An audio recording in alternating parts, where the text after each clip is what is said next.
Tayo, kailangan magtulungan tayo. Senator? Alam niyo naman ako, siniseryoso ko yung trabaho ko. So, when you tell me something, I will ask you to write me. Para naman kompleto, documented. Dahil minsan so, promise me you'll write me. Ito nga, And then kung ano yung tayo. Senator?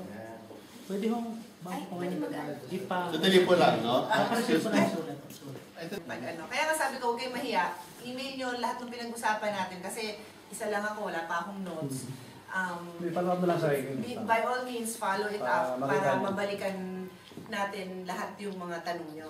Bigyan nyo lang ako ng mga 10 days and then I'll give you a response. Pinaka-importante po sa mga biglan. Oh, and then I understand that.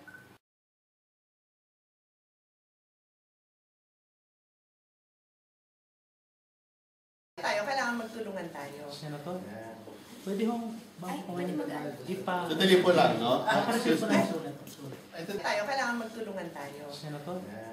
Pwede hong Sadali po lang, no? Paparesin ko na yung sulat. Tayo, kailangan magtulungan tayo. Senator? Pwede hong Sadali po lang, no? Paparesin ko na yung sulat. Tayo, kailangan magtulungan tayo. Senator? Pwede hong Sadali po lang, no? Paparesin ko na yung sulat. Tayo, kailangan magtulungan tayo. Senator? Pwede hong Sadali po lang, no? Paparesin ko na yung sulat.